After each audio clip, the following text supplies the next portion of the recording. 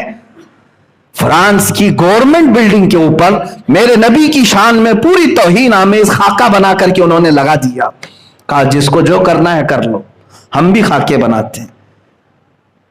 اب یہاں پر میں فلسفہ سمجھاتا ہوں. جو بات میں نے پہلے کہی، یہ اپنے آپ کو بہت سیکولر کہتے ہیں. ظالموں، تم سیکولر نہیں ہو، شدت پسند ہو. تم شدت پسند ہو، کٹر واد ہو تم لوگ. اگر ایک عبداللہ شیشانی نے تمہارے ٹیچر کو مارا تھا تو تم اسی کو پکڑتے، اس کو ہی سزا دیتے، اور آلریڈی تم نے دے دیا. لیکن اس کے ایک قتل کی بنیاد پر تم 180 کروڑ مسلمانوں کے نبی کی توہین کرو گے، پوری دنیا کے نبی کی توہین کرو گے. یہ کہاں کا انصاف ہے؟ یہ سیکولرزم ہے. جس نے کیا اسی کے ساتھ تم کو سزا کا معاملہ کرنا چاہیے تھا. میرے عزیزو، ایسا تو نہیں ہوگا کہ ایک کوا تمہارے گھر سے بوٹی اٹھا کر کے لے گیا تو تم سارے کووں کو ختم کرنے کا اعلان کرو گے. ایک بلی تمہارے گھر میں آ کر دودھ پی گئی تو کیا پوری دنیا بھر کی بلیوں کو زہر دے دو گے؟ کیسا انصاف ہے؟ یہ تو میں تمہارے ذہن کو قریب کرنے کے لیے کہہ رہا ہوں. اگر عبداللہ شیشانی نے تمہارے ٹیچر کا قتل کیا تھا تو اسی کو سزا دو. تمہارے حساب سے اسی کو سزا دیتے، اور دے بھی دیا، تم نے گولیوں سے بھون دیا. لیکن یہ کیا کہ پوری دنیا میں جو آباد مسلمان ہیں 180 کروڑ کے قریب مسلمان ہیں. 180 کروڑ مسلمان، 2.25 ارب مسلمانوں کے جذبات سے تم نے کھیلا، ان کے نبی کی توہین کی. اس لیے آج ہم نے فرانس کے خلاف سخت ایکشن لیا، اس کے مصنوعات کا بائیکاٹ کرنے کا اعلان کیا.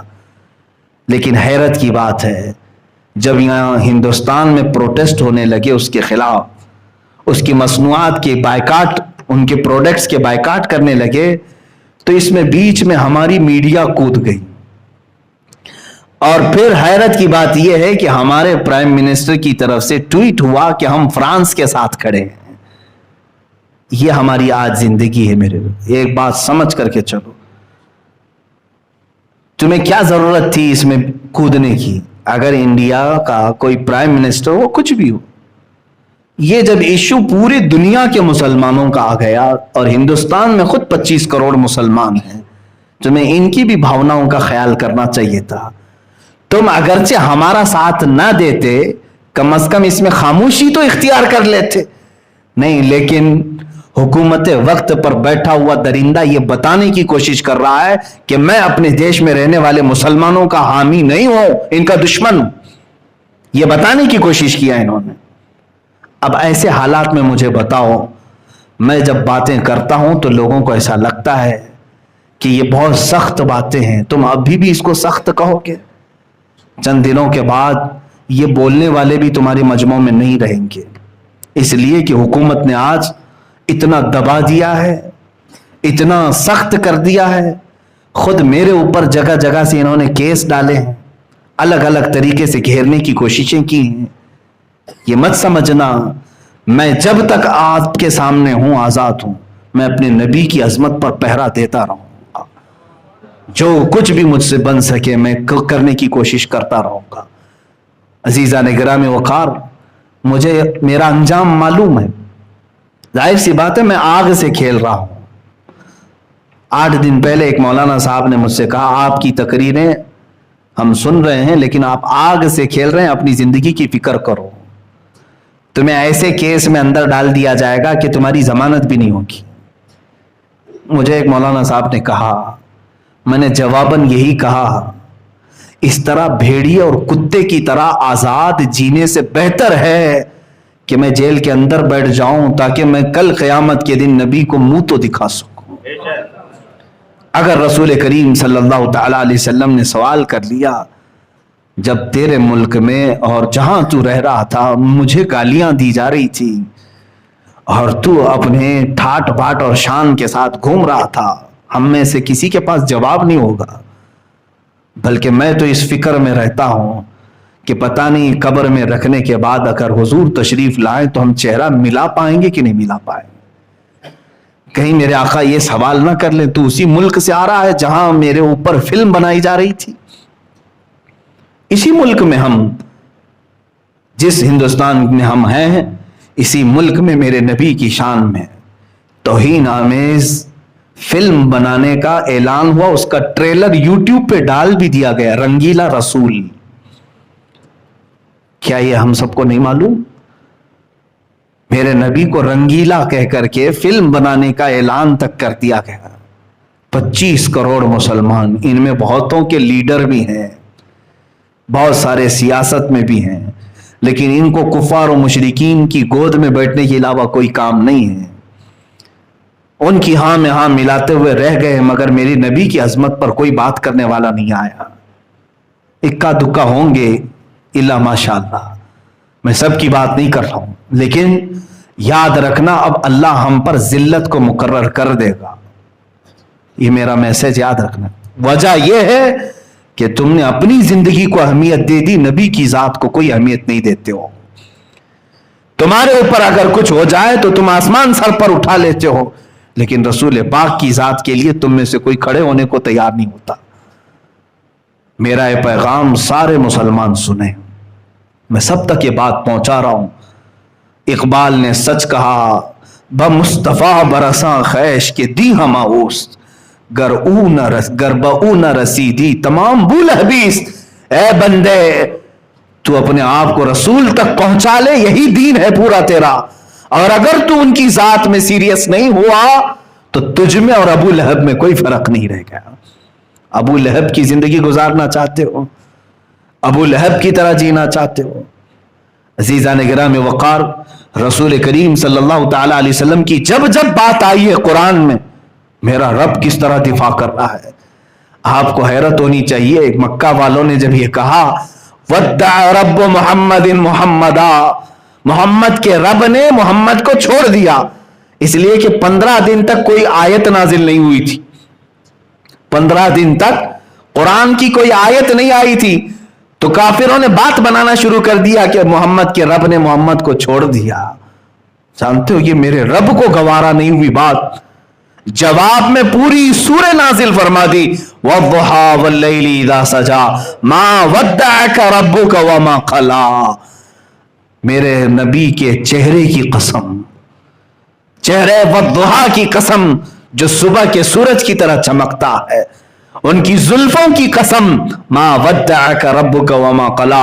اے نبی، نہ آپ کے رب نے آپ کو چھوڑا ہے اور نہ کچھ کم کیا ہے، وللآخرۃ خیر لک من الاولی، بلکہ اے رسول آپ کی ہر آنے والی گھڑی اللہ نے پہلے سے بہتر بنائی ہے۔ اللہ دفاع کر رہا ہے، ڈیفنس کر رہا ہے۔ تم اگر کوئی بھی بولو گے قرآن کی آیت نازل ہوگے۔ لوگوں نے کہا نبی کے بیٹے کے انتقال کے بعد ان کی اب نسل کٹ گئی، ابتر ہیں اب یہ، ابتر کہتے ہیں جس کی نسل کٹ گئی۔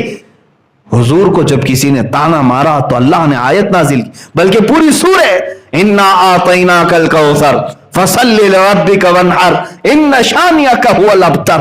اے نبی، ہم نے تو آپ کو کوثر عطا کیا ہے، خیر کثیر عطا کیا ہے، آپ اٹھیں اپنے رب کی عبادت کریں، قربانیاں کریں۔ اور آپ کو جس نے دشمن نے کہا کٹی ہوئی نسل، اللہ فرماتا ہے ان شانئک هو الابتر، اے محبوب آپ کا دشمن کٹی ہوئی نسل کا ہے، آپ نہیں۔ اور میرے مولا نے سچ فرمایا، پوری دنیا کے خطے میں گھوم کر کے دیکھ لو، ہر علاقے میں سادات کہیں نہ کہیں نظر آئی جائیں گے، میرے نبی کی آل ہر جگہ ہے۔ لیکن بتاؤ ابو لہب کا بیٹا کہاں ہے آج؟ اس کی اولاد کہاں ہے جس نے کہا تھا حضور کو کہ ان کی نسل کٹ گئی؟ جب جب میرے نبی کونین صلی اللہ علیہ وسلم پر کسی نے انگلی اٹھائی، اللہ تعالیٰ نے فوراً آیت نازل کر دی۔ ابو لہب نے کہا تھا ابو لہب نے کہا تھا حضور نے جب سب کو جمع کیا کہا میں اللہ کا آخری رسول ہوں, اللہ ایک ہے, تم سب یہ بتوں کو چھوڑ دو. اس نے کھڑے ہو کر کے کہا تھا تبن لک یا محمد, اے محمد تمہارے ہاتھ برباد ہو جائیں معاذ اللہ, کیا تم نے اس لیے ہم کو جمع کیا؟ یہ کہہ کر کے نکلا, پہلی گالی دیا تھا اس نے. حضور کو اس وقت تک کسی نے بھی برے جملے نہیں کہے تھے, کیونکہ 40 سال تک حضور کے اخلاق پر کوئی بات کرنے والا نہیں تھا. پہلی مرتبہ ابو لہب نے جب یہ کہا تبن لک یا محمد, معاذ اللہ رب العالمین, اے محمد تمہارے ہاتھ خراب ہو جائیں, فلاں ہو جائیں, معاذ اللہ. جانتے ہو رب تعالیٰ خاموش نہیں, اللہ نے پوری سورہ نازل کر دی, تبت یدا ابی لہب وتب, ابو لہب کے دونوں ہاتھ برباد ہو جائیں, ہمیشہ کے لیے تہس نہس ہو جائیں, اور پوری سورہ اس کی مذمت میں نازل کر دی.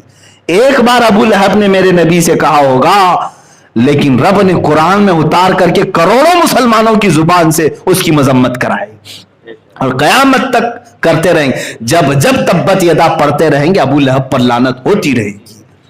یہ میرے نبی کی عظمت کو قرآن نے یوں کہا ہے, جب کبھی کوئی گالی دے اللہ رب العزت ڈیفنس میں آ گیا, رب تبارک و تعالی دفاع میں آ گیا.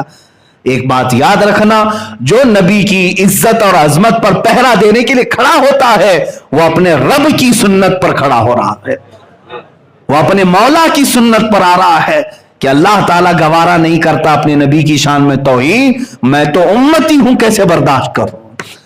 مجھے وہ بات یاد آتی حضرت خباب رضی اللہ تعالیٰ عنہ, اللہ اللہ, مکہ مکرمہ کے ظالموں نے گھیر کر کے ایک صحابی کو سولی پر چڑھا دیا تھا. سارے لوگ جمع تھے, پتھر مار رہے تھے, اور جب باندھا گیا ان کو کھمبے سے تو ان کے ناخنوں کو پکڑ سے کھینچا, ان کی ناک کو کاٹا, کان کو کاٹا, ہونٹ کاٹے, مسلا کر دیا, ان کی آنکھوں میں سلائیاں پھیر دی, اور اس کے بعد کسی نے پکار کر کہا اے خباب, اے خبیب, کیا ہی اچھا ہوتا کہ تمہاری جگہ محمد ہوتے اور تم آرام کر رہے ہوتے, انہی کی وجہ سے تو تم یہاں تک پہنچے ہو, اتنی سزا ہو رہی ہے, سب کٹ گیا ہے, خون جاری ہے, مجال ہے کہ وہ سن کر کے خاموش رہے ہو. اسی سولی کے پھندے پر ہی چلانے لگے اے خبردار میرے نبی کے بارے میں بولنے والوں, میرے جسم کے ٹکڑے ٹکڑے کر لو, میں گوارا کروں گا, میرے نبی کے تلووں میں کانٹا بھی چبھے خباب کو برداشت نہیں ہوگا. بمصطفیٰ برساں خیش کے دی ہماؤس, اپنے آپ کو نبی تک پہنچا دو, دین پورا وہی ہے, دین پورا وہی ہے.